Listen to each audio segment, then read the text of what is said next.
ప్రార్థన చేసుకుందామండి. ప్రేమ నమ్మకం మాతనే నీకే స్తుతి స్తోత్రం నాయన. ఇప్పటి వరకు చదువు లెక్కలు ఉంచిన విధానాన్ని బట్టి వందనాలు స్తోత్రాలు తండ్రి. ఇప్పటి వరకు పాటలు పాట ఏందను, వాక్యం చదువుతాను, మొదటి మెసేజ్ ఇప్పుడు ఏందను, ప్రతి ఒక్క విషయంలో మీ యొక్క ఆత్మ మాకు సహాయాన్ని అందించిన విధానాన్ని బట్టి వందనాలు స్తోత్రాలు తండ్రి. చిన్న పిల్లలకు వివేచన తెచ్చేమని చెప్పడం ఏంటో నాకు పరిశుద్ధాత్మక పరిపూర్ణమైన సహాయం నాకు అందించమని అర్థిస్తూ సదాకాలం తోడుకు నడిపించాను. అలాగే ప్రపంచవ్యాప్తంగా ఎక్కడైతే ఆరాధన జరుగుతుందో అందరినీ కూడా నాయన జ్ఞాపకం చేసుకోమని, మంచి వాక్యం నేర్చుకొని అందరూ కూడా నీ వైపే చూసే భాగ్యం దయచేయమని బ్రతిమలాడుకుంటూ, చిన్న మందగా కూడి నేను ఆరాధిస్తూ ఉండగా నీ యొక్క ఆత్మ సహాయాన్ని మెండుగా దయచేయమని బ్రతిమలాడుకుంటూ ఈ ప్రార్థన ప్రికుమాడ రక్షుడైన యేసుక్రీస్తు శక్తిగల అడిగి పెడుకుంటున్నాం పరమ తండ్రి. ఆమేన్. అందరికీ వందనాలండి. ఈ యొక్క వీడియో చూస్తున్న వారు దయచేసి లైక్ చేయండి, షేర్ చేయండి, సబ్స్క్రైబ్ చేసుకోండి. ఎందుకంటే ఎక్కువ మందికి రీచ్ అవ్వాలంటే మీరు లైక్ చేయడం ద్వారా, సబ్స్క్రైబ్ చేసుకోవడం ద్వారా ఎక్కువ మందికి అయితే రీచ్ అవుతుంది. ఎందుకంటే మనం చెప్పే వాక్యం కూడా బైబిల్ ప్రకారంగా కరెక్ట్గా ఉంటుంది కాబట్టి కొంతమందికైనా రీచ్ అవుతుంది అనే ఉద్దేశంతోనేనండి ఈ యొక్క విషయాన్ని చెప్పడం జరుగుతుంది. ఈ విషయాన్ని అయితే గమనిస్తున్నాను. Thank you so much. ఇక మనం అయితే వాక్యంలోకి వెళ్ళిపోదామండి. ఈరోజు మన పాఠం ఏంటండి? పోయిన వారం ఏం చెప్పుకున్నాం? ప్రభు రెండవ రాకడ సిద్ధపాటు పార్ట్ 1 పోయిన వారం నేర్చుకున్నామండి. ఈ వారం ప్రభు రెండవ రాకడ సిద్ధపాటు పార్ట్ 2 అయిపోతుందండి. ఈ వారంతో అయిపోతుంది, 2 పార్ట్లే. గత వారం మనం నేర్చుకుని ఒక్కసారి మనం గుర్తు తెచ్చుకుందామండి. ఏం చెప్పుకున్నామండి పోయిన వారం? రెండవ రాకడ గురించి ఎవరెవరు చెప్పారు, అసలు యేసుక్రీస్తు వారు ఏం చెప్పారు, బాప్తిస్మం ఇచ్చే యోహాను గారు ఏం చెప్పారు అనే విషయాన్ని మనం ఒక్కసారి గుర్తు చేసుకొని మళ్ళీ పాఠంలోకి వద్దామండి. యేసుక్రీస్తు వారు కానీ బాప్తిస్మం ఇచ్చే యోహాను గారిని కానీ వారిద్దరు కూడా చెప్పిన దేని గురించి అని చెప్పుకున్నామండి పోయిన వారం? మారు మనసు గురించి చెప్పడం జరిగిందండి. అలాగే తర్వాత కొంతమంది మరి పౌలు గారు కానీ, అలాగే యాకోబు గారు కానీ, యోధా గారు కానీ, మరి పేతురు గారు కానీ, వీరందరూ కూడా దేని గురించి చెప్పారంటే ప్రభు రెండో రాకడ రాబోతుంది, సిద్ధంగా ఉండాలి అని చెప్పటం జరిగిందండి. ఆ విషయాలన్నీ కూడా మనం గత వారం అయితే మనం ఆలోచించామండి. ఈ రెండవ భాగంలో మనం పరలోక రాజ్యం వెళ్ళాలంటే కొన్ని ప్రాథమికమైనవి చేయవలసినవి ఉన్నాయండి.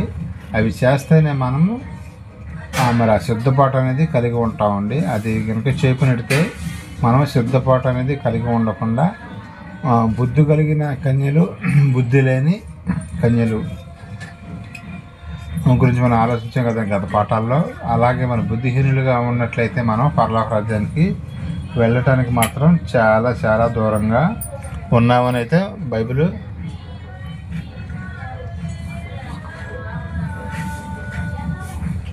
కాబట్టి ఆయన రెండవ రాకడ యేసుక్రీస్తు. ఇంకొక విషయం కూడా చెప్పుకున్నామండి పోయిన వారం. ఏం చెప్పుకున్నట్టు రెండవ రాకడ అయిపోయిందని చెబుతున్నానండి కొంతమంది. నిజంగా అయిపోయిందండి రెండవ రాకడ. యేసుక్రీస్తు వచ్చేసాడా? రాలేదు కదా. మరి రాకుండానే కొంతమంది వచ్చేసిందని కొంతమంది జరిగిపోయిందని కొంతమంది ఏమో పాలన డేట్కి కరెక్ట్గా వస్తాడని చెబుతున్నారు. బైబిల్ ఏం చెబుతుందండి? ఆ దినమును గురించి, ఆ గడియని గురించి ఎవరికి తెలియదు, తండ్రికి మాత్రమే తెలుసని యేసుక్రీస్తు వారు చెబుతుంటే, కాదు మీ పాలన 2012లో వస్తాడు, లేకపోతే 2035లో వస్తాడు, ఇట్లాగే చెబుతున్నారండి. 2012లో చాలామంది చెప్పారు, వాళ్ళందరూ కూడా ఫెయిల్ అయిపోయారండి. 2012లో చాలా హడావుడి చేశారండి. ఆయన వచ్చేసేస్తున్నాడు అని. డిసెంబర్ 21 వస్తాడని చెప్పేసి అలచలు చేశారు, ప్రపంచం అంతా కూడా చేశారు. కానీ బైబిల్లో ఏది చెబితే అదే కరెక్ట్, కానీ మనుషులు చెప్పింది మాత్రం కరెక్ట్ కాదండి. వీళ్ళు ఊహించి చెప్పింది ఎట్లా కరెక్ట్ అయింది.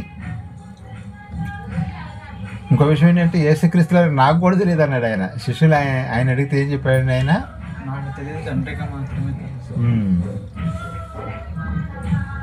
నాకు కూడా తెలియదని చెప్పడం జరిగిందండి.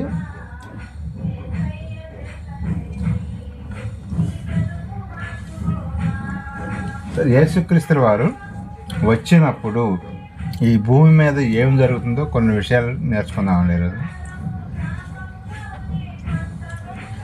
పేతురు గారు రాసిన 2వ పత్రిక 3వ అధ్యాయం 10వ వచనం ఒకసారి చదవాల్సిందిగా తెలియజేయపరుస్తున్నానండి. పేతురు గారు రాసిన 2వ పత్రిక 3వ అధ్యాయం 10వ వచనం అండి.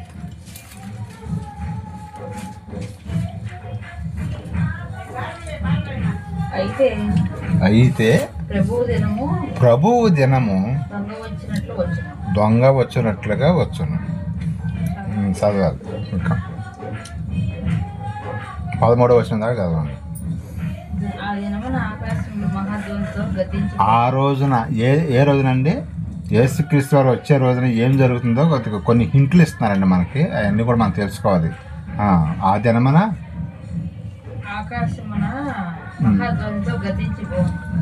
ఆకాశం అంతా కూడా మహాధ్వనితో, అంటే మనం ఏదో పక్కన పిడుగు పడితేనే మన గుండెకాయలు లబ్ డబ్ అని కొట్టుకుంటే, ఒకసారి వర్షం పడ్డప్పుడు పిడుగులు పడుతుంటే ఎట్లా ఉంటుందండి? ఒకే మన వర్షం పడ్డప్పుడు ఎలా వచ్చింది సౌండ్? మరి జస్ట్ ఒక పిడుగు పడితేనే ఇంత సౌండ్ వస్తే మరి ఆకాశం మరి మొత్తం కూడా కొలాప్స్ అయిపోతుంది కదా. అప్పుడు ఎంత సౌండ్, ఎంత శబ్దం, ఎంత భయంకరంగా ఉంటుందండి. ఒక్కసారి గుర్తించుకోవాలి మనం ఇవన్నీ కూడా. ఎందుకంటే అవన్నీ గుర్తు తీసుకోకపోతే మనం ఏం చేస్తుంటే పాపంలోకి వెళ్ళిపోతూ ఉండే. మనకి దేవుడు వారం కానీ మధ్య మధ్యలో కానీ గురువారం కానీ శుక్రవారం కానీ శనివారం కానీ దేవుడి మాటలు ఎందుకు చెప్పిస్తున్నాడో తెలుసా? మనం మర్చిపోతామండి. మందిరంలోంచి బయటికి వెళ్ళిపోగానే మనం మళ్ళీ మనం మామూలు అన్ని పనుల్లో పడిపోయి మనం మర్చిపోతూ ఉంటాం. కానీ మర్చిపోకుండా ఉండాలి. ఎప్పటికప్పుడు నా పిల్లలకి గుర్తు చేయాలని చెప్పేసి ఆయన ఇప్పుడు మన బాడీకి ఆహారాన్ని రోజుకి ఎన్నిసార్లు అందిస్తామండి మనం? 3 సార్లు, 4 సార్లు, 5 సార్లు అందించేవాడు కూడా ఉంటారు. మినిమం 3 సార్లు, మ్యాక్సిమం 5, 7 కూడా కొంతమంది తినేవాళ్ళు ఉంటారు. కానీ మరి శరీరానికి మరి అన్నిసార్లు ఆహారం అందిస్తున్నాం. ఎందుకంటే అందించాలి కూడా. అందిపోతే ఏమైతే నీరసం వచ్చేసిద్ది అనమాట. అలాగే మరి ఆత్మకు ఆహారం ఏంటి? దేవుని యొక్క వాక్యం అన్నమాట. మరి వారానికి ఎన్నిసార్లు అందిస్తున్నాం మనం వాక్యాన్ని? మిగతా రోజులు బైబిల్ చదువుతున్నాం కదా, అది కూడా అందించినట్లు లెక్క. అది కూడా లెక్కేసుకోండి. ఇది ఒకటే లెక్కేసుకోకూడదు.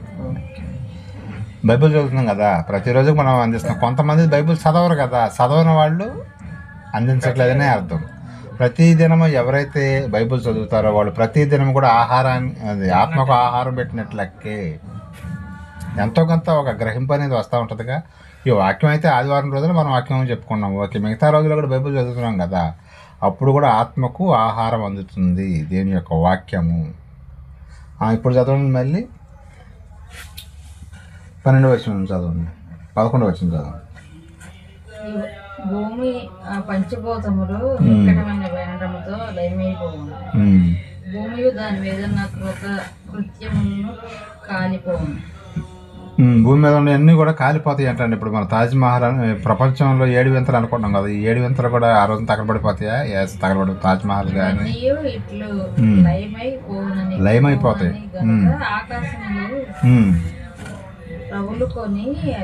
రగులుకుంటాయి అంట. ఆకాశం రగులుకుంటుందని మంటలు వస్తాయి అన్నమాట. మంటలు కనిపిస్తా ఉంటాయి. పంచభూతములు అంటే చెప్పగలుగుతారండి? నక్షత్ర, గాలి, నీళ్లు, నీరు, నిప్పు, భూమి, సూర్యుడు, చంద్రుడు, ఇవన్నీ కూడా పంచిపోతారు. ఇవన్నీ కూడా భూమి కూడా ఉండదంట. పంచిపోతారని చెప్పారు చూసారా? ఇవన్నీ కూడా ఏమైపోతాయంటే ఆ రోజున మిక్కటమైన వేండ్రమతో లయమైపోతాయంట. మిక్కటమైన వేండ్రమతో అంటే మంటలతో మొత్తం కూడా తగలబడిపోతాయని చెబుతుంటారు.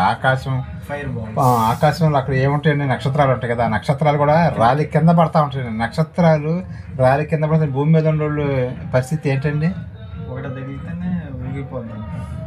అసలు ఒక నక్షత్రం భూమిని డైరెక్ట్ గుద్దుకుంటేనే షేక్ అయిపోద్ది మన. అలాంటి నక్షత్రాలు కూడా మరి రాలి పడిపోతూ ఉంటాయి అంట. అలాంటప్పుడు ఎంత భయంకరంగా ఉంటుంది మరి. ఆ దినం గురించి, ఆయన యొక్క రాకడ గురించి ఎంత క్లుప్తంగా మరి దేవుడు రాయించాడు చూడండి. పేతురు గారు రాసిన ఈ పత్రికలో 12వ వచనం ఒకసారి చదవండి. ఆకాశంలో రగులుకొని లయమైపోనట్టు పంచభూతములు మహావేంద్రంతో కరిగిపోనట్టు దేవుని దినపు రాకడ వరకు కనిపెట్టుచు దాన్ని ఆశతో ఆపేక్షించు మీరు పరిశుద్ధమైన ప్రవర్తనతోనూ భక్తితోనూ ఎంతో జాగ్రత్త గల వారు ఎంతో జాగ్రత్త కదట ఎంతో జాగ్రత్తగా ఉంటేనే మనం పరలోక రాజ్యం వెళ్తాం, లేకపోతే వెళ్ళమని చెబుతుంది వాక్యం. కొత్త భూమి కొరకు ఆయన వాగ్దానం బట్టి కొత్త ఆకాశం కొరకును కొత్త భూమి కొరకును కనిపెట్టుకుంటున్నాం. వాటి యందు నీతి నివసించు. అది కొత్త ఆకాశం కొత్త భూమి అంటే పరలోక రాజ్యం అని అర్థం అండి. మళ్ళీ ఏదో మరి కొత్త ఆకాశం కొత్త భూమి చేస్తాడు అనుకుంటే మళ్ళీ పప్పులో కాలేసినట్టు. కొత్త భూమి కొత్త ఆకాశం పరలోక రాజ్యం. అక్కడ ఏమి నివసించిందంట? నీతి నివసించును. నీతి ఇక్కడ అక్కడ మరి ఈ వాక్యం చెప్పినట్టుగా ఇక్కడ తన్నుకోటాలు గుద్దుకోటాలు ఇప్పుడు మనం సోషల్ మీడియాలో చూస్తున్నాం కదా. భక్తులందరూ కూడా తెల్లగొడ్లు వేసుకున్న భక్తులు కానీ మరి చాలామంది సేవకులు ఒకళ్ళ మీద ఒకళ్ళు అరుచుకుంటుంటారు. నాకు చాలా తలనొప్పి వస్తుంది. యూట్యూబ్ ఏదన్నా విషయం మీద ఓపెన్ చేస్తే ఆయన్ని ఈయన అంటాం, ఈయన ఆయన్ని అంటాం, చాలా గజిబిజిగా అవుతుందండి. అట్లా ఎందుకు చేస్తున్నారు వీళ్ళు? మళ్ళీ ఒకే సంస్థలో ఉండేవాళ్ళు కూడా మరి ఒకే గొడుగు కింద ఉండేవాళ్ళు కూడా వాళ్ళే తిట్టుకోవటం, నీ తప్పని రకరకాలుగా చూస్తున్నాం కదండి. అయినా కూడా మళ్ళీ నేను మాట్లాడదలుచుకోలేదు, సపరేట్గా తర్వాత మాట్లాడదాం. ఇట్లాగా చెయ్యకూడదని మరి జ్ఞానం ఎందుకు ఉండట్లేదో నాకు అర్థం కావట్లేదు. ఎవరో కూడా ఇట్లాగా గొడవలు పెట్టినప్పుడు ఏమైందంటే వాళ్ళు ఏదో పర్సనల్గా ఒక రూమ్లో కూర్చొని మాట్లాడుకుంటే బాగానే ఉంటుందండి. సోషల్ మీడియాలో అందరూ చూస్తూ ఉంటారు కదండి. మంచి వీడియోలు దేవుడు వాక్యం చెప్పినైతే వినరు, కానీ ఎలాంటివి మాత్రం పని కట్టుకొని మరి చూస్తారండి అందరూ కూడా. అవునంటారా కాదంటారా? ఎలాంటివి మాత్రం పని ఎక్కువ వ్యూస్ ఎక్కువ వస్తాయని చెప్పేసి చూస్తుంటారు. ఇలాగా క్రైస్తవులు కూడా చాలామంది ముందుకు వచ్చేవాళ్ళు కూడా వెనక్కి వెళ్ళిపోతారు.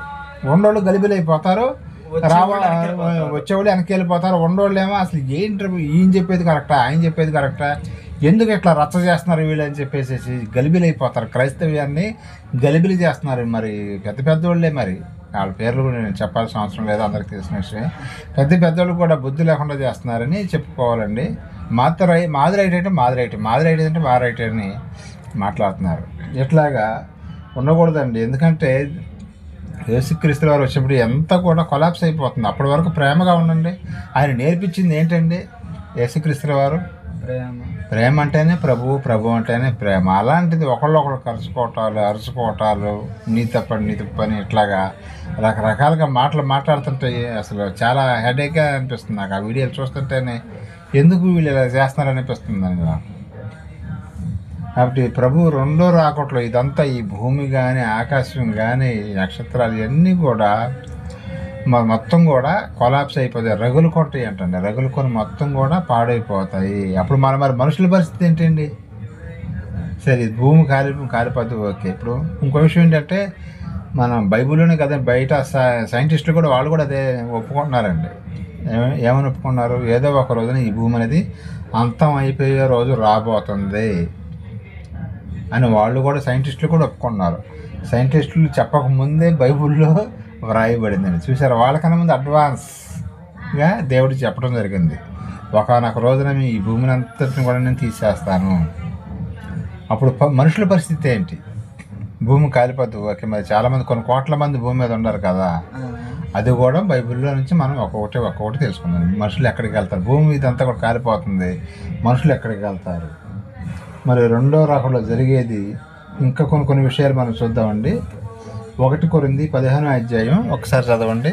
కొరింథీయులకు రాసిన మొదటి పత్రిక 15వ అధ్యాయం 51, 52 వచ్చిన అక్కడ కొంచెం లో ఇవ్వటం జరిగిందండి. 1 కొరింథీ 15, 51, 52 అండి. ఇదిగో నేను మీకు ఒక మర్మాన్ని తెలుపుతున్నాను. ఎవరు చెబుతున్నారండి ఈ మాట? పౌలు గారు చెబుతున్నారండి. తెస్సలోనికీయులకు రాస్తున్నారన్నమాట. మనమందరము నిద్రించము గాని నిమిషములో ఒక రెప్పపాటున కాడ బోర మోగగానే మనమందరము మార్పు పొందుతాము. ఒక క్షణంలోనే మార్పు వచ్చేసిందంటే బోరం రోగును అప్పుడు మృతులు అక్షయులుగా లేపబడదురు. అప్పుడు మృతులు అక్షయులుగా అంటే మహిమ శరీరం వచ్చింది అనమాట. మనము మార్పు పొందుదాము. అది ఫస్ట్ ఆయన వచ్చినప్పుడు జరిగే ప్రక్రియ ఇక్కడ చెప్పడం జరుగుతుందండి. ఏమైపోతారంటే అండి, ఫస్ట్ ఒక పెద్ద సౌండ్ వచ్చింది. అప్పుడు అందరూ రెప్పపాటు అంట ఒక్క క్షణంలోనే రెప్పపాటు అలర్ట్ అయిపోతారు. అందరూ చచ్చిపోయిన వాళ్ళు ఉండరు, చూసారు సమాధులు ఉండే కదా, సమాధులు తెరవబడతాయి. ఫస్ట్ వాళ్ళు లెగిస్తారంట ఒక్క రెప్పపాటులో. మరి లెగిసిన వాళ్ళు ఎట్లా ఉంటారంట, వాళ్ళు మహిమ శరీరంతో ఉంటారంట. అంతమంది శరీరం ఉండదండి వాళ్ళకి, మహిమ శరీరంతో వస్తారు. అలాగే అప్పుడు మనం కూడా ఒకవేళ ఉంటే ఈ లోపల చనిపోతే ఏం లేదు, ఆయన రెండో రాకడ లోపలికి మనం చనిపోతేనే వాళ్ళతో పాటు మనం కూడా లభిస్తాం. ఒకవేళ మనం అదే చెబుతున్నాం. ఫస్ట్ 51 ఒకసారి చదవండి, క్లారిటీ వచ్చింది. ఇదిగో మీకు ఒక మర్మం తెలుపుతున్నాను. ఇదిగో మీకు ఒక మర్మాన్ని చెబుతున్నాను ఏనండి. మనమందరము నిద్రించాము నిమిషంలో ఒక రెప్పపాటున కడుబోరం రోగానే మనందరము మార్పు పొందుతాము. నిద్రించమంటే మనందరం నిద్రభావం చెబుతున్నాడు ఏంటి పౌలు గారు? నిద్రించమన్నాడు అంటే నిద్రలో లేసినట్టు నిద్ర పట్టడం. నిద్రించము అంటే చచ్చిపోము అని అర్థం అండి. బైబిల్ పరిభాషలో నిద్ర అని ఎక్కడ వచ్చినా సరే చనిపోవటం అని అర్థం చేసుకోండి. మనం నిద్రించము కానంటే ఇప్పుడు నిద్ర మామూలుగా ఎందుకు రాయించాడంటే నిద్రపోయినాడు ఇప్పుడు మళ్ళీ లేచే అవకాశం ఉందా, అట్లాగే చచ్చిపోతాడా? మామూలుగా జనరల్గా మనం నైట్ పడుకున్నామా లేదా, మళ్ళీ పొద్దున్నే లెగుస్తున్నామా లేదా, లేస్తున్నాం. అలాగే దేవుడు దానికి ఉదాహరణ మనకు అర్థం కావటానికి చచ్చిపోయినాడు ఏదో అయిపోయాడు అనుకోమాకుండా మీరు, అది జస్ట్ నిద్రలోకి వెళ్ళాడని చెబుతున్నాడు అనమాట. నిద్రించము అని అంటే మనం చనిపోము కానీ అని పౌలు గారు చెప్పడం జరుగుతుంది. మనం చనిపోము కానీ ఒకవేళ బతుకుంటే యేసుక్రీస్తు వారు వస్తానని చెప్పాడు కదా, ఇదిగో నేను త్వరగా వచ్చుచున్నానని చెప్పాడు కదా, మరి ఎప్పుడో వస్తానని ఆయన ఇప్పుడు దాకా ఎందుకు రాలేదంటే సహదాసులు లెక్క పూర్తి అవట్లా. పుట్టినట్టు నరకానికి పోతున్నారు, చచ్చిపోవంగానే నరకానికి వెళ్ళిపోతున్నారు, కానీ అక్కడ పరదేశం అనేది ఫుల్ అవ్వట్లేదు, అందుకని ఆయన రావట్లేదు. అది చాలామందికి అది అర్థం కాదండి.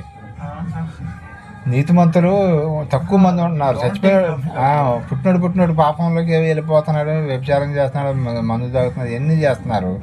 వాడు చచ్చిపోగానే పరదేశకి వెళ్తే అక్కడ ఫుల్ అయిపోద్ది. ఫుల్ అవ్వకుండా వీళ్ళు ఎక్కడికి పోతున్నారు, నరకానికి వెళ్ళిపోతున్నారు. అప్పుడు మరి ఇదిగో నేను త్వరగా వచ్చుచున్నాను అన్న ఆయన మరి ఎలా వస్తాడు, అక్కడ ఫుల్ అవ్వలేదనుకోండి, అందుకని లేట్ అవుతుంది. ఇది మాత్రం మనం గుర్తుపెట్టుకోవాలి. చాలామంది ఎప్పుడో వస్తానని చెప్పాడు కదా, ఇంకా రాడలే ఆయన మర్చిపోయాడు అనుకుంటున్నారు. కాదండి, ఆయన మర్చిపోవటం ఉండదు. ఇది ఖచ్చితంగా ప్రతి ఒక్కరు ఒకవేళ మనం బ్రతికుండంగా రాకపోయినా మనం చనిపోయిన తర్వాత అయినా ఖచ్చితంగా యేసుక్రీస్తు వారు వస్తారు. రెండవ రాకడలో మనం సిద్ధపాటు కలిగి ఉండాలి. ఖచ్చితంగా వస్తాడండి, దాంట్లో డౌటే లేదు అసలు. కానీ ఇప్పుడు 2000 సంవత్సరాల క్రితమే చెప్పాడు కదా, ఇదిగో నేను త్వరగా వచ్చుతున్నానని. చాలామంది ఏమనుకున్నారంట, ఆయన చెప్పాడులే కానీ మర్చిపోయాడులే అనుకుంటున్నారు, ఇక రాళ్లే అనుకుంటున్నారు, రెండో రాకడ లేదని అనుకుంటున్నారు చాలామంది క్రైస్తవులు కూడా. కొంతమందికి అవగాహన ఉండదండి. మనం అంటే గట్టిగా మంచి వాక్యంలో ఉన్నాం కాబట్టి, కరెక్ట్గా ఉన్నాం కాబట్టి మనకి తెలుస్తుంది. కానీ చాలామంది రెండో రాకడ చర్చిలోంచి బయటికి వెళ్ళిన వెంటనే ఇక లోకంలో కలిసిపోయి ఆ పనులు అయ్యే వాటిలోనే మళ్ళీ ఆదివారం దాకా గుర్తుండదండి కొంతమందికి. మనం ప్రతి నిత్యము కూడా ప్రభువు కొరకు కనిపెట్టుకుని ఉండాలండి, సిద్ధపాటు కలిగి ఉండాలి. ఆయన వచ్చాడనుకోండి ధన్మని రప్పపాటులో అని చెప్పాడు కదా. సపోజ్ ఇప్పుడు వచ్చాడనుకోండి, మనం సిద్ధంగా ఉన్నామా? సిద్ధంగా ఉండాలి, లేకపోతే విడిచేసేస్తాడనమాట. మనం నరకానికి వెళ్ళిపోవాల్సి వస్తుంది. అందుకనే బాప్తిసం తీసుకున్న ప్రతి ఒక్క క్రైస్తవుడు కూడా సిద్ధపాటు కలిగి ఉండాలి. ఒక క్షణంలోనే మనం మార్పు వచ్చేసిద్దంట. ఒక క్షణం అంటే ఎంత టైం పట్టిద్దండి? కళ్ళు మూసి కళ్ళు తెరిచే లోపల ఒక క్షణం అయిపోద్ది. ఒక క్షణంలోనే వచ్చేస్తాడంట ఆయన. రెడీగా ఉన్న దేవుడు యేసుక్రీస్తు మీరు వెళ్ళండి ఆయనకి చెప్పగానే ధన్మని వచ్చేస్తాడనమాట. అది మరి ఎప్పుడు వస్తాడు ఏంటనేది తెలీదు. ఇవాళ వస్తాడా, రేపు వస్తాడా, లేకపోతే ఒక సంవత్సరం తర్వాత వస్తాడా అనేది తెలియదు. కాబట్టి ఈ లోపల మనం ఏం చేయాలంటే సిద్ధపాటు కలిగి. సపోజ్ రేపే వచ్చాడు అనుకోండి, ఇలా మనం సిద్ధపాట్లు ఇవ్వనుకోండి, ఏంటి పరిస్థితి? సరే క్వశ్చన్ మార్క్ వేసుకోండి. అందరం కూడా మీరైనా నేనైనా ఎవరైనా ప్రపంచంలో ఎవరైనా సరే క్వశ్చన్ మార్క్ వేసుకోవాలండి. ఆయన వచ్చినప్పుడు మనం సిద్ధంగా లేకపోతే, మన మనస్సు ఆయన మీద లేకపోతే ఏమైపోతామంటే నరకానికి వెళ్ళిపోతాం. అదే సిద్ధపాటు కలిగి ఉండాలని దేవుడు మనకి ప్రతి వారం కూడా ఇలాంటి పాఠాలు ఎందుకు చెబుతున్నాడంటే, నా పిల్లలు నరకానికి వెళ్ళిపోకూడదు అని ఎప్పటికప్పుడు జ్ఞాపకం చేస్తూనే ఉంటాడండి ఆయన మనకి. ఇంకా మనం చూడగలిగితే 1 తెస్సలోనికీయులకు రాసిన పత్రిక 4:13 ఒకసారి చూడండి. నిద్ర గురించి అక్కడ చెప్పడం జరిగింది. 1 తెస్సలోనికీయులకు రాసిన పత్రిక 4:13 అండి.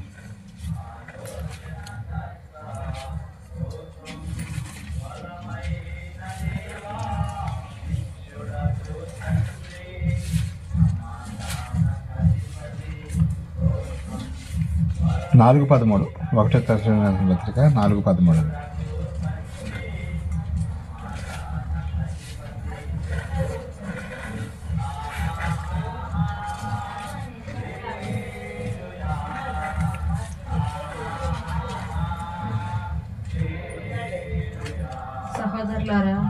సహోదరులారా, నిరీక్షణ లేని ఇతరుల వలె మీరు దుఃఖపడకుండా నిమిత్తము నిద్రించుచున్న వారి గురించి చనిపోయిన వారి గురించి అని పెట్టుకోవాలి అక్కడ.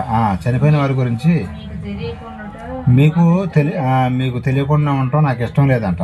తర్వాత యేసుక్రీస్తు వారు మృతి పొంది తిరిగి లేచనని మనము నమ్మిన ఎడల అదే ప్రకారము యేసునందు నిద్రించిన వారు, యేసునందు చనిపోయిన వారు దేవుడు ఆయనతో కూడా వెంట పెట్టుకొని వచ్చును. ఇక్కడ నిద్ర అంటే ఏదో నిద్రని కాదండి, చావుని ఇక్కడ నిద్రగా రాయటం జరిగింది బైబిల్లో. దేవుని దృష్టిలో చనిపోయిన వాళ్ళు అంటే మళ్ళీ లెగిస్తారని అర్థం అనమాట.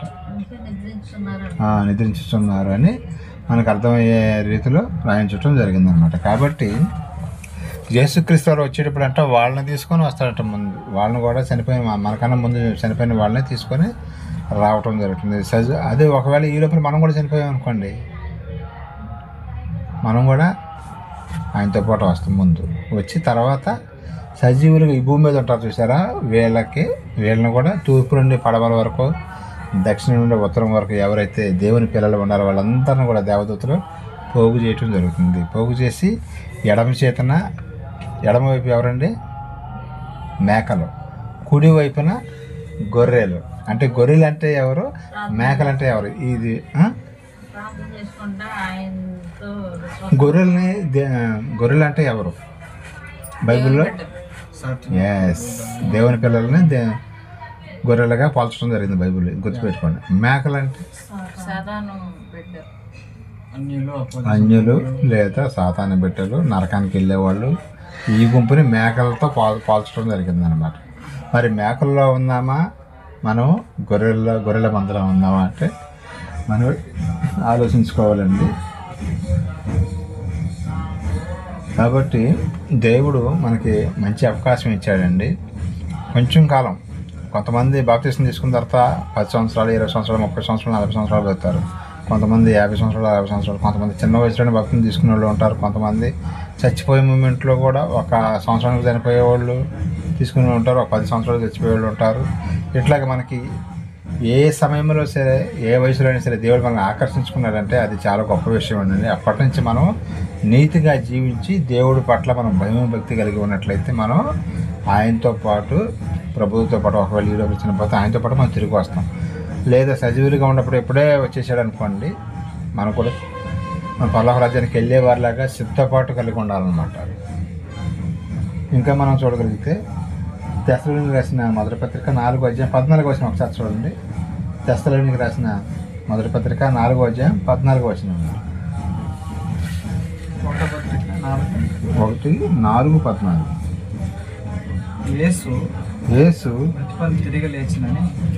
యేసు మృతి పొంది తిరిగి లేచినని మనము నమ్మిన ఎడల అదే ప్రకారము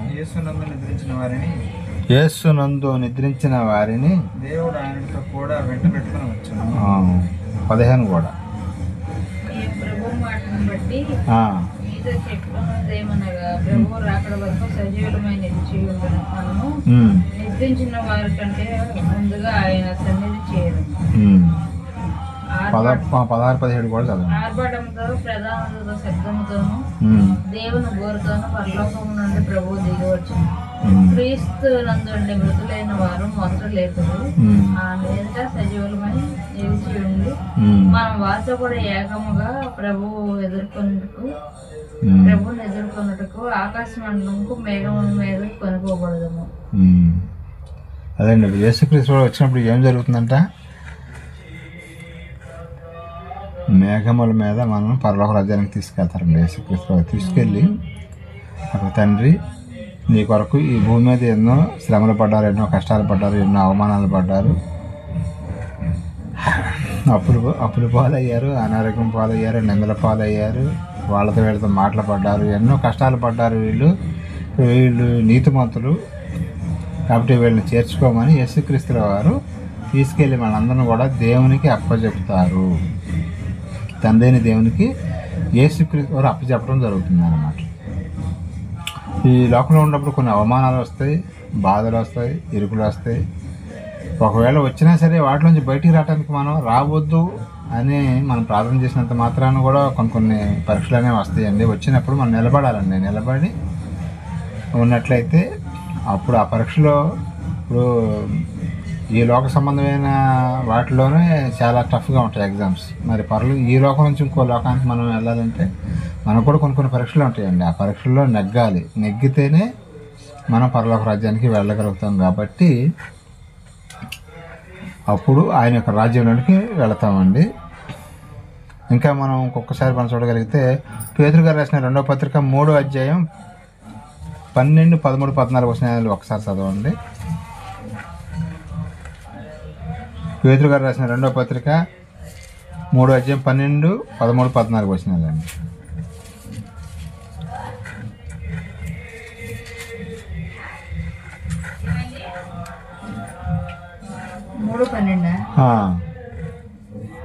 ఆకాశములు కొని లయమైపోనట్టు మంచి భూతములు మహావేండంతో కరిగిపోనట్టు దేవుని దినపు రాకడ కొరకు కనిపెట్టి చూద్దాన్ని ఆశతో ఆపేక్షించు మీరు పరిశుద్ధమైన ప్రవర్తనతోను భక్తితోను ఎంతో జాగ్రత్త గలవారై ఉండవాలని ఆయన వాగ్దానం బట్టి కొత్త ఆకాశం కొరకు కొత్త భూమి కొరకు కనిపెట్టుకుంటున్నాము. వాటి యందు నీతి నివసించండి. అదండి మనం చదువుకున్న వచ్చినవే, కానీ మనం ఇంకొకసారి చదివాము. ఏంటంటే మనం కనిపెట్టుకుని ఉండాలండి, సిద్ధపాటు కలిగి ఉండాలని. ఎందుకంటే మరి సిద్ధపాటు లేకపోతే మాత్రం చాలా ఇబ్బంది పడాల్సి వచ్చిందండి. ఇక మనం ప్రతి ఒక్క పాఠంలో చెప్పుకుంటూనే ఉంటాం. కానీ ఎందుకని దేవుడు మనకి మాటికి గుర్తు చేస్తున్నాడంటే నా పిల్లలు నశించిపోకూడదు. మనం పూటకి ఆహారం ఎందుకని ఇస్తున్నామని బాడీకి నీరసం రాకుండా ఉండటానికి, బలంగా ఉండటానికి. అలాగే దేవుడు కూడా మనకి మాటికి ఎన్ని మాటలు ఎందుకు గుర్తు చేస్తున్నాడంటే మర్చిపోకుండా ఉండాలి, నా పిల్లలు నా దగ్గరికి రావాలని చెప్పేసి ఆయన కోరిక అన్నమాట. ఇంకా మనం చూడగలిగితే మత్తయి సువార్త 25వ అధ్యాయం 31వ వచనం ఒకసారి చూడండి. ఇక్కడ బాగుంటుంది. మత్తయి సువార్త 25వ అధ్యాయము 31 నుంచి.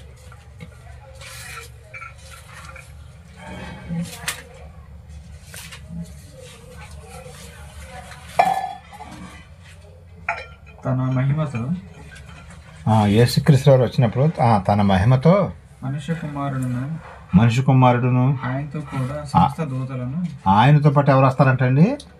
సమస్త దూతలు. చాలా మంది, కొన్ని కోట్ల మంది ఉంటారు. సమస్త దూతలను వచ్చినప్పుడు ఆయన తన మహిమగల సింహాసనము మీద ఆసీనుడై ఉండెను. అప్పుడు సమస్త జనులు ఆయన ఎదుట పోగు చేయబడుదురు. గొల్లవాడు మేకలో నుండి గొర్రెలను వేరుపరిచినట్లు ఆయన వారిని వేరుపరిచి. గొల్లవాడు అంటే ఏం చేస్తారంటే గొర్రెల్లోంచి మేకలు ఎట్లాగైతే వేరుపరుస్తారో అట్లాగా వేరుపరుస్తారంట. తన కుడివైపున గొర్రెలను ఎడమ వైపున మేకలను నిలుచును. 34 వరకు. అప్పుడు తన రాజు కుడివైపున ఉన్నవారిని చూచి కుడివైపున ఉన్నవారిని చూచి నా తండ్రి చేత ఆశీర్వదింపబడిన వారు నా తండ్రి చూసి మాట్లాడితే ఆయన తండ్రి తండ్రి అని యేసుక్రీస్తు వారు ఎట్లాగే చెబుతున్నాడు, నా తండ్రి చేత ఆశీర్వదింపబడిన వారులారా రండి, రండి, లోకము పుట్టినది మొదలుకొని లోకము పుట్టినది మొదలుకొని మీ కొరకు సిద్ధపరచబడిన మీ కొరకు సిద్ధపరచబడిన రాజ్యమును పరలోక రాజ్యాన్ని స్వతంత్రించుకోండి. మీరు అక్కడ సుఖంగా ఉండండి, ఏ కష్టాలు కన్నీళ్ళు కానీ ఏమి ఉండవు. మీ యొక్క ప్రతి వాని బాష్ప బిందువును తుడిచివేస్తానని చెబుతున్నాయండి. బాష్ప బిందువు అంటే ఏంటంటే కన్నీరు అనమాట. మనకి కష్టాలు వచ్చినప్పుడు ఏం చేస్తామండి? ఏడుస్తాం. ఏడిసినప్పుడు ఏమొస్తుంది? కన్నీళ్ళు వస్తాయి. ఆ కన్నీళ్ళను తుడిచివేస్తాడంట ఆయన. ఇక నీకు కుమారుడు నా కొరకు ఎన్నో శ్రమలు పడ్డావు ఈ భూమి మీద, ఇక ఎప్పటి నుంచి నీకు ఏ శ్రమ ఉండదయ్యా అని చెప్పేసి ఆయన మన యొక్క కన్నీరు తోడటం జరుగుతుంది. కాబట్టి మరి తండ్రి మన కన్నీరు తుడుస్తున్నట్టుగా మరి ఇంత క్లారిటీకి యేసుక్రీస్తు వారు మాటికి తండ్రి అని అన్నారు. ఆయన అబద్ధం ఆడతాడండి. చాలామందికి తెలియక అక్కడే ఆగిపోతున్నారండి. ఇంక ఇక్కడ యేసుక్రీస్తు వారు ఏమన్నారు? తండ్రికి నేను అప్పచెబుతానని చెబుతున్నాడు ఆయన. మిమ్మల్ని అందరూ కూడా ఇక ఆయన దగ్గరికి వెళ్తే మీకు ఎలాంటి లోటు ఉండదని చెప్పడం జరుగుతుంది. మరి బైబిల్లో మరి ఇలాంటి మాటలు ఎన్నో ఆదరణకరమైన మాటలు ఉంటాయండి మనకి క్రైస్తవులకి. కాబట్టి చివరిగా ఇంకొక వచనం చదువుకుందామండి. మత్తయి సువార్త 25:41 వచనం ఒకసారి చూడండి. 25:40 అంటే ఈ అధ్యాయం చివరిదని. అందుకు రాజు మిక్కిలి అల్పులైన ఈ నా సహోదరులలో ఒకరిని మీరు చేసిదురు కనుక నాకు చేసిదురని నిశ్చయంగా మీతో చెప్పుచున్నానని వారితో. ఏం చేశారంటండి వాళ్ళు? 35 వచనం అండి. అట్లయితే 35 నుంచి వస్తే మీకు క్లారిటీ వచ్చింది. దాటుకుంటూ వచ్చేస్తే మేము అర్థం కాదు. 35 నుంచి రండి. నేను ఆకలి కొంటిని మీరు నాకు భోజనం పెట్టారు. ఎప్పుడు దేవుడు ఎప్పుడు ఆకలి కొన్నాడు? ఎప్పుడు పెట్టామండి మనం? అంటే ఎవరైతే మరి ఉంటారో మరి రోడ్ల పక్కన కానీ ఆకలితో ఉన్న వాళ్ళకి మనం ఎప్పుడైతే ఆహారం పెట్టే వాళ్ళకి వాళ్ళు ఆకలి కొంటే వాళ్ళకి పెడితేనే మనం దేవునికి పెట్టినట్టంట. అప్పుడు చదవండి. దప్పికి కొంటేనే ఎవరైనా మంచి వాటర్ కావాలని ఇంటికి వచ్చినా లేకపోతే ఎక్కడైనా సరే అడిగితే ఖచ్చితంగా వాటర్ మాత్రమే ఇవ్వాలండి. వాటర్ కానీ ఆహారం కానీ. పరదేశం ఏంటి? కొంతమంది ఏదన్నా మనంటే వేరే దేశం నుంచి కాకపోయినా వేరే పక్క ఊరు నుంచి వచ్చి పలానా అడ్రస్ ఎక్కడుందని అడిగినప్పుడు కొంతమంది చెప్పరండి, పట్టించుకోకుండా తిరుగుతూ ఉంటారు. కానీ అడ్రస్ చెప్పాలి. ఒకవేళ ఇతర దేశాల నుంచి ఎవరైనా వచ్చినా సరే వాళ్ళు కూడా మనం ఆదరించాలండి. దిగంబరిన ఏంటని బట్టలు లేని వాళ్ళు కొంత ఎవరైనా కనిపిస్తే కనుక వాళ్ళకి బట్టలు ఇవ్వాలని చెబుతున్నాడు అండి. ఎవరైనా హెల్త్ బాగోకపోతే కనుక ఖచ్చితంగా క్రైస్తవులు అయితేనని వెళ్ళి చూస్తూ ఉంటాం కదా. క్రైస్తవులు కాకపోయినా సరే మనం వెళ్ళి పలకరియాలి. అర్థమవుతుందండి? నేను రోగిని ఏంటని మీరు నన్ను పలకరియడానికి వచ్చారు కానీ చెబుతున్నాడు దేవుడు. చెరసాలలో ఉంటేనే నా యొద్దకు వచ్చారని చెప్పాను. చెరసాలలో ఉంటారు కొంతమంది కష్టాల్లో ఉంటారు, కొంతమంది జైల్లో కూడా ఉంటారు కొంతమంది. అలాంటప్పుడు వెళ్ళి కొద్దిగా మనం అనేవాళ్ళు పలకరించి వచ్చారని కొంచెం ధైర్యంగా ఉంటుందండి. హాస్పిటల్లో ఉన్నప్పుడు కానీ ఒక్కోసారి కొంతమంది మన ఎవరో కాదు మన రక్త సంబంధికులే కానీ బయట వాళ్ళే కానీ ఆపరేషన్ చేయించుకొని హాస్పిటల్లో ఉంటారు కదండి. అది ఒక చెరసాలని జైలు లాగా ఉంటుంది వాళ్ళకి అక్కడ ఉంటాం. అంటే మామూలు జైలు అనుకోవచ్చు, ఇది కూడా అనొచ్చు. అలాంటప్పుడు మనం వెళ్ళి పలకరించి రావాలండి. అది దేవుని యొక్క ప్రేమ అనమాట. ఇవన్నీ కూడా మనం ఆకలి కానీ వాళ్ళకి ఆహారం పెట్టాలి, బట్టలు లేని వాళ్ళకి బట్టలు ఇవ్వాలి, నీళ్ళు అడిగిన వాళ్ళకి నీళ్ళు ఇవ్వాలి. ఇవన్నీ చేస్తే అప్పుడు ఇవన్నీ ఎవరికి చేసినట్టంట? ఇప్పుడు 41 వచ్చానికి రండి అర్థమైంది. అప్పుడు ఆయన ఎడమ వైపున ఉంచిన వారిని చూచి సిగ్గుపడిన వారులారా నన్ను విడచెప్పవాదని వారి దూతలకు సిద్ధపరిచిన నిత్యగ్నిలోనికి పోవుడి కదండి. ఎవరైతే ఇవన్నీ కూడా చేస్తారో వాళ్ళందరూ కూడా పరలోక రాజ్యానికి వెళ్తారు. ఎవరైతే పెళ్ళికి కూడా బిచ్చం పెట్టకుండా కొంతమంది ఉంటారు కదా వాళ్ళ. చదవండి. నేను ఆకలి కొంటుని మీరు నాకు భోజనం పెట్టలేదు, దప్పికొంటుని మీరు నాకు దాహం లేదు, పరదేశిన ఇంటిని మీరు నన్ను చేర్చుకోలేదు, దిగంబరిన ఇంటిని మీరు నాకు బట్టలు ఇవ్వలేదు, రోగినై చెరసాల్లో ఉంటేనే మీరు నన్ను చూడ రాలేదని చెప్పుచు. అందుకు ప్రభా మేము ఎప్పుడు నీవు ఆకలి కొని ఉండటకు, దప్పికొని ఉండటకు, పరదేశి ఉండుటకు అయినను, దిగంబరి ఉండుటకు అయినను, రోగి ఉండుటకు అయినను చెరసాలలో ఉన్నట్టుగా ఏమో చూసి నీ ఉపచారం చేయలేకపోతే మేమని ఆయన అడిగేదారు. అందుకు ఆయన మిక్కిలి అల్పులైన వీరిలో ఒకనైనా మీరు ఇలాగ చేయలేదు కనుక మీరు నాకు చేయలేదని క్లారిటీ ఫుల్ బైబిల్లోనే క్లారిటీ మనకు ఆన్సర్ వచ్చేసి చూసావా, వాళ్ళకి చేస్తా నాకు చేసినట్టే అని చెబుతున్నాడు చూసారా. అందుకనే ఎవరికైనా సరే పెట్టే బుద్ధి అనేది మనకు ఉండాలండి. ఏదైనా సరే అరటికాయలు అయినా సరే ఏదైనా సరే మన అరటికాయలు కాస్త మనం ఏమైనా డబ్బులు పెట్టేం కొనట్లేదు కదా, అలాంటి మనం చాలా మందికి పంచి పెడుతున్నాం, మంచి పనే చేస్తున్నాం మనం.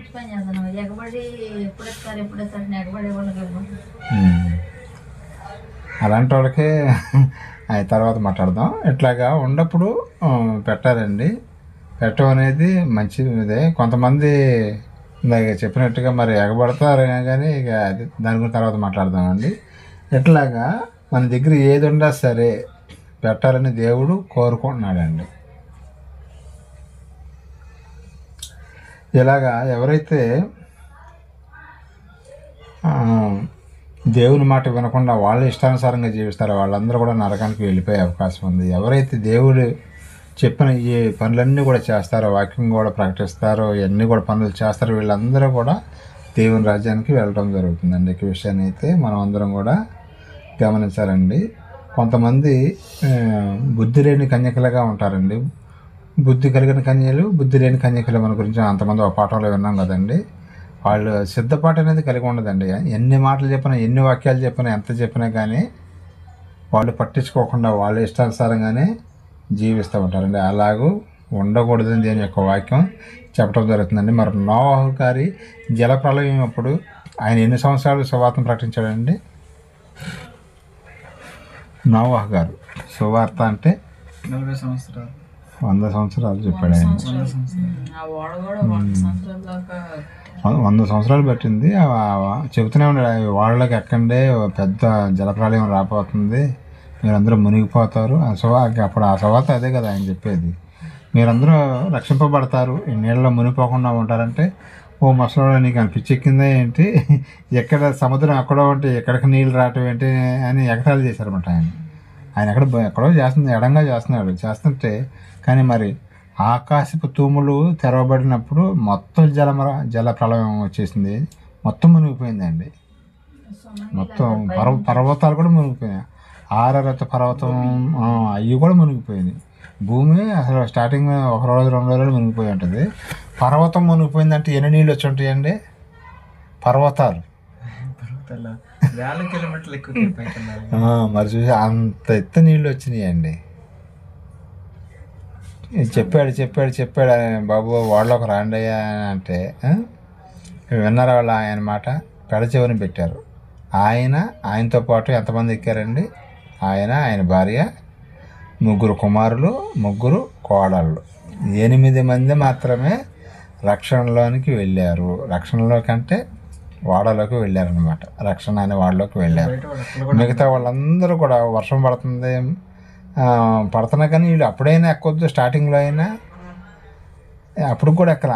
ఏముంది వర్షం తగ్గిపోద్దులు అనుకున్నారు. పడి నీళ్లు ఫుల్గా వచ్చేస్తుంటే అప్పుడు నోహు గారి దగ్గరికి వెళ్ళి, తాత నువ్వు చెప్పిన మాట వినిపించుకోలేదు, కొద్దిగా డోర్ తీవా అని అడుగుతున్నారంట. దేవుడు బయటికి గడిపెట్టేశాడంట.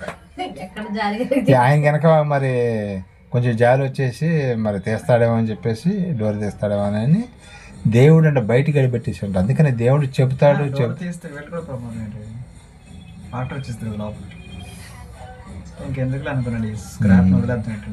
మెయిన్ గేట్ దగ్గరే వేసేసాడు అన్నమాట, లోపలికి రాకుండా.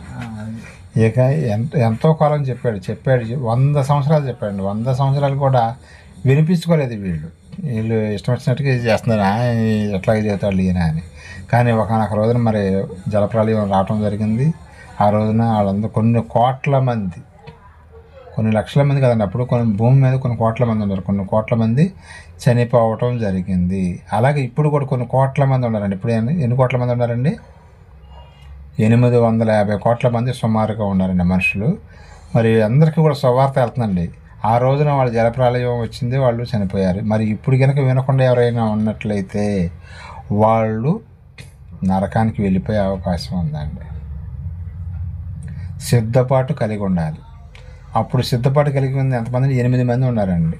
నోవహు గారు, ఆయన భార్య, 3 కోడళ్ళు, 3 కుమారులు, 8 మంది. మరి ఈ రోజున ఎంతమంది ఉన్నారు అనేది మనం లాస్ట్ రోజున ఆయన వచ్చినప్పుడు మనకు తెలుస్తుందండి. కాబట్టి ఎప్పుడు కూడా మనం సిద్ధంగా ఉండాలండి. ఈ ఇశ్రాయేలీయులు బుద్ధి లేకుండా, స్త్రీలు బుద్ధి లేకుండా ఉన్నారని దేవుడు చెప్పడం జరిగిందండి. వాళ్ళ గురించి కూడా ఒక్క మాట మనం ఆలోచిద్దాం. యెషయా గ్రంథము 3:16 ఒకసారి చూడండి.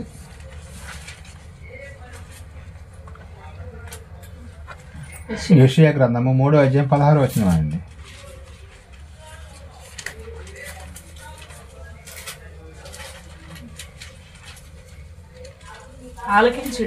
ఆలకించుడి, వినండి, ఆలకించండి. యెహోవా సెలవిచ్చినదేమనగా, యెహోవా సెలవిచ్చినది ఏమనగా, సియోను కుమార్తెలు గర్విష్ఠులుగా ఉన్నారంట. మెడ చాచి నడుచుచు వార చూపులు చూచుచు కులుకుచు నడుచుచు తమ కాండ్ల గజ్జలను బోధించుచున్నారు. 17 సరిపోద్దండి. సియోను కుమార్తెలారా, వాళ్ళు ఏం చేస్తున్నారంటే చాలా మంది ఈ మాటలు ఎందుకు రాయించాడంటే, కొంతమంది పెంకటించుకుంటూ నడుతూ ఉంటారు చూసారా, ఇట్లా అనుకుంటా. అంటే దేవుని మాట లెక్క చేయట్లేదని అర్థం ఇక్కడ, అది అర్థం చేసుకోవాలి. చాలామంది స్త్రీలు వ్యభిచారం చేస్తున్నారు కదా, వ్యభిచారం గురించి చెబుతున్నమాట. వ్యభిచారం అనేది చేస్తున్నారు. వ్యభిచార కారణాల వల్ల ఎన్నో కుటుంబాలు పాడైపోతున్నాయి. ఇప్పుడు ప్రజెంట్ ఉన్న సిచ్యువేషన్లో కూడా వాళ్ళే కాదు, ఆ సియోను కుమార్తెలే కాదు, ఇప్పుడు ప్రజెంట్ ఉండే జనము కూడా, ప్రపంచం అంతా కూడా ఎక్కువగా మద్యానికి బానిసలు అయిపోతున్నారు. వ్యభిచారానికి ఇతనికి పెళ్ళ ఉంటుంది, మళ్ళీ ఇంకొక ఆమెతో కాంటాక్ట్ పెట్టుకుంటాడు. అట్లాగా ఇలాగా చేస్తే మరి పరలోక రాజ్యానికి వస్తారండి వాళ్ళు? రారని దేవుని యొక్క మాటలో ఈ వచనం ద్వారా మనకు చెబుతున్నారు. వ్యభిచారం చేసినా సరే, మరి మందు తాగినా సరే, అబద్ధాలు ఆడినా సరే, వీళ్ళందరూ కూడా పరలోక రాజ్యానికి రారు, ఎడంగా ఉంటారు. ప్రపంచం అంతా కూడా ఇప్పుడు మనం ఏ ఛానల్ పెట్టినా, ఏం చేసినా అశ్లీల దృశ్యాలు కుటుంబంతో సహా చూసే సీన్లు ఏమైనా ఉంటాయండి? టీవీలో ఏమైనా వచ్చాయి? చూడలేరండి. అందుకని అసలు టీవీ నాకు అయితే టీవీ ఎప్పుడైనా వార్తలు చూడాలనిపించింది, కానీ మిగతా విషయాలు అది చూడబుద్ధి కాదండి.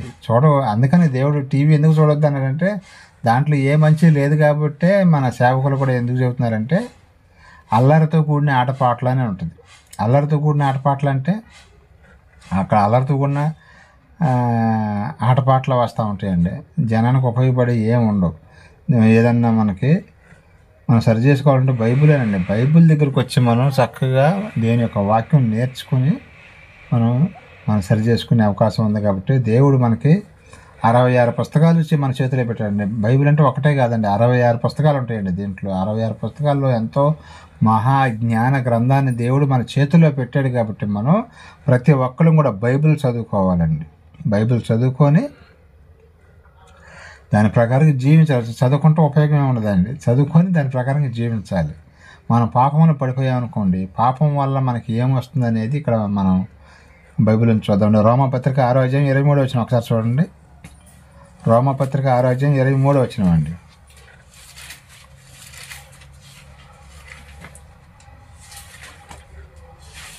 రోమాపత్రిక 6:23 అండి.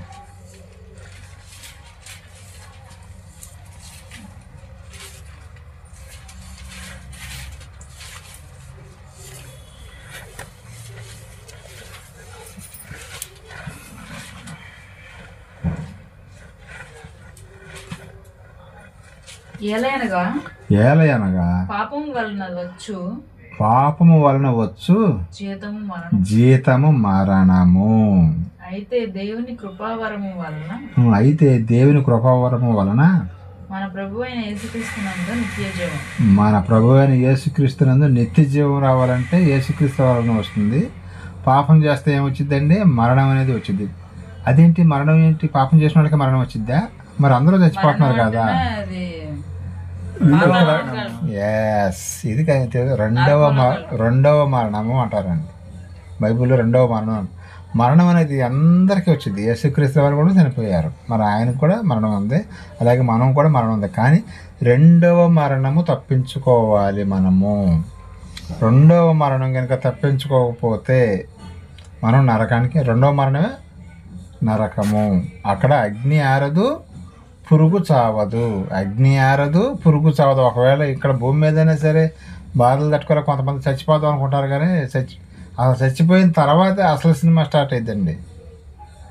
అప్పుడు అసలు రియాలిటీ అప్పుడు స్టార్ట్ అవుతుంది. ఎప్పుడైతే మనం చనిపోతామో అప్పుడే మనకి కష్టాలు రియల్గా స్టార్ట్ అవుతుంది. ఏది ఆత్మహత్య చేసుకొని చచ్చిపోతే. అదే దేవునిలో చచ్చిపోతే నో ప్రాబ్లం అండి. ఆయన కొరకు శ్రమలు పడతా వాక్యం చెప్పుకుంటా లేకపోతే దేవుని నీతిగా జీవిస్తే చనిపోతే, ఇప్పుడు లాజరు గారు ఉన్నారు, ఆయన చనిపోయాడు, ఆయన తీసుకెళ్ళడానికి దేవదూతలు వచ్చింది. మరి ధనవంతుడు ఈ భూమి మీద ఎంతో సుఖంగా జీవించాడు, మరి ఆయన ఎక్కడికి వెళ్ళి నరకానికి వెళ్ళినట్టుగా మనం చూస్తున్నాం. కాబట్టి మనం మరణంలోకి, రెండవ మరణానికి జారిపోకుండా ఉండాలంటే పాపం చేయకుండా ఉండాలండి మనం. కాబట్టి ఇక విషయాన్ని ప్రతి ఒక్కరు కూడా చివరిగా ఒక్క వచనం చదివి నేను ముగిచ్చేస్తానండి. మత్తయి గారు రాసిన సువార్త 28 అధ్యాయం 18-19 వచనాలు. ఇది చాలా ఇంపార్టెంట్ అండి మనందరం కూడా. మత్తయి సువార్త 28-18-19 వచనాలండి. మత్తయి సువార్త 28-18-19 అండి.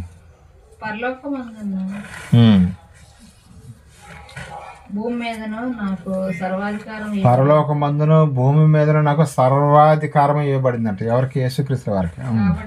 కాబట్టి మీరు వెళ్ళి సమస్త జనులకు సమస్త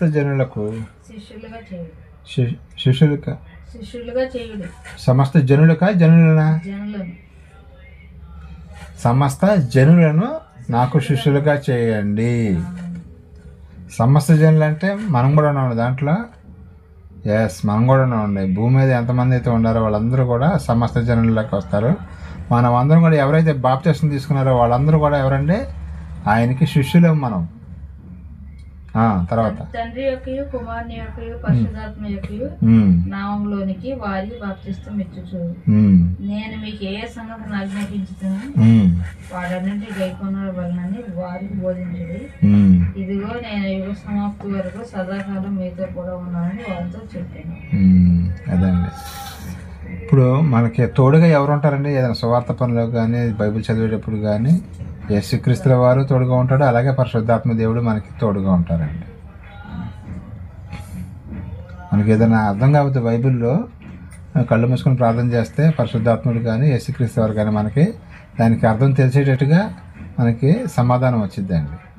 అందుకనే మనం సర్వసృష్టికి వెళ్ళి మీరు వాళ్ళందరినీ నాకు శిష్యులుగా చేయండి, నేను తోడుగా ఉంటాను, తర్వాత ఆదరణకర్తను పంపిస్తాను, ఆయన తోడుగా ఉంటాడు అని చెప్పడం జరిగిందండి. మనకి అలాగే తండ్రి అయిన దేవుడు కూడా ఎప్పుడు కూడా మనకి ఆయన తోడుగా ఉంటాడు. ఇక విషయాన్ని సమస్త క్రైస్తవులందరూ కూడా తెలుసుకొని ప్రభువు రాకడకు సిద్ధపాటు కలిగి ఉండాలండి. సిద్ధపాటు కనుక లేకపోయినట్టయితే మనం విడవబడతాం. అక్కడ మనకి విడవబడ్డప్పుడు మనం ఎక్కడికి వెళ్తామో తెలుసు కదండి. ఎక్కడికి వెళ్తామండి? నరకానికి వెళ్ళిపోతాం. అక్కడ ఏమిటి? పళ్ళు కొరకటం అనమాట. పళ్ళు అంటే తినే పళ్ళు కదండి, మన పళ్ళు కొరుక్కోవటం అని చెప్పడం జరిగింది. కాబట్టి ప్రతి ఒక్క క్రైస్తవుడు కూడా సిద్ధపాటు కలిగి ఉండాలి. మనమందరము కూడా భూమి మీద ఉన్న సమస్త క్రైస్తవులు అందరూ కూడా సిద్ధపాటు కలిగి ఉండాలి. ప్లస్ దేవుని యొక్క పనులు చేస్తూ ఉండాలి.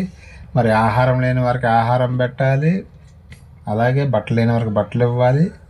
ఎవరైనా ఇబ్బందుల్లో ఉన్నప్పుడు వెళ్ళి వాళ్ళని పరామర్శించాలి. ఇవన్నీ కూడా చేసినట్టయితే మనం సంపూర్ణమైన క్రైస్తవుడిగా దేవుని దృష్టిలోకి వెళతాము. అప్పుడు మనము ఆయన ఉండే మహాలోకానికి చేరుకోవటానికి మనకి అవకాశం దొరుకుతుంది. కాబట్టి ప్రతి ఒక్క క్రైస్తవుడు కూడా మరి గత వారం ఈ వారం 2 పార్ట్లు కూడా మనం గత వారంలో మనం ఏం చెప్పుకున్నామండి? ఎవరెవరు మారు మనసు గురించి యేసుక్రీస్తుల వారు, యోహాను గారు, బాప్టిస్ట్ యోహాను గారు చెప్పారు. అలాగే మిగతా వాళ్ళ శిష్యులు కూడా వాళ్ళందరూ రెండో రాకడ గురించి చెప్పారు. ఈ వారం మనం నేర్చుకుంది ఏంటంటే, మనం పరలోక రాజ్యానికి వెళ్ళాలంటే ఏం చేయాలంటే నీతిగా జీవించాలి, ప్లస్ సువార్త ప్రకటించాలి. అందరూ నాకు శిష్యులుగా చేయండి అంటే మరి దాంట్లో అర్థం అదే కదండి. సువార్త పరిచర్య కూడా మనం చేయాలని దేవుడు మనకు చెప్పడం జరుగుతుంది. కాబట్టి ఇక్కడ విషయాన్ని ప్రతి ఒక్కరూ కూడా మనం అందరం కూడా ఒకళ్ళు ఎక్కువ ఒకళ్ళు తక్కువ కదండి, మనం అందరం కూడా ఈ యొక్క వాక్యాన్ని తెలుసుకొని వాక్యానుసారంగా జీవించి ప్రభు యొక్క రెండో రాకడలో మనం అందరం కూడా పరలోక రాజ్యానికి వెళ్ళే వారిలాగా ఉండాలని మనస్ఫూర్తిగా కోరుకుంటూ ఇంతటితో నా మాటలు ముగిస్తున్నానని చిన్న ప్రార్థన చేసుకుందాం. ప్రేమ నమ్మకం మాత్రం నీకే స్తుతిస్తోత్రం. ఎప్పటివరకు నీ మాటలు చెప్పాను తండ్రి. నేను ఈ యొక్క గ్రంథంలో ఉన్నటువంటి మాటలు చెప్పడం జరిగిందని అయినా కృపాగాథాలు ఉంచని సహాయం తెచ్చామని చిన్న మందగా కూడి మేము ప్రార్థన చేస్తుండగా మీరే మాకు తోడుగా నడిపించని సహాయం తెచ్చామని కాపుదారు ఉంచమని బ్రతులాడుకుంటూ, అలాగే ప్రపంచవ్యాప్తంగా ఎక్కడైతే ఆరాధన జరుగుతుందో సమస్త మహిమా ఘనత ప్రభావాన్ని మీరే పొందుకోమని, ఎంతోమందినైనా మీ నామం తిరిగి నశించిపోతున్నారు తండ్రి. వారందరం కూడా ఆకర్షించుకొని మీరే రాబట్టుకొని బ్రతులాడుకుంటూ ప్రతి ఒక్కరికి మీరే తోడుగా నడిపించని సహాయం తెచ్చేయమని కాపుదారు వంశం బ్రతులాడుకుంటూ నన్ను నా కుటుంబాన్ని కూడా బలపరచమని ఈ ప్రార్థన నీ ప్రియకుమారుడు మా రక్షకుడు అయిన యేసుక్రీస్తు శక్తికి నామం నడుగుతున్న పరమ తండ్రి, ఆమేన్. తండ్రి యొక్క దయ, కుమారునికి ప్రేమ, పరిశుద్ధాత్మక సన్నిధి సహవాసం మనకి లోకంలో సకల పరిస్థితులకు ఆయన ప్రేమించే బిడ్డలకు సదాకాలం తోడుగా నడిపించిన గాక, ఆమేన్. అందరికీ వందనాలండి.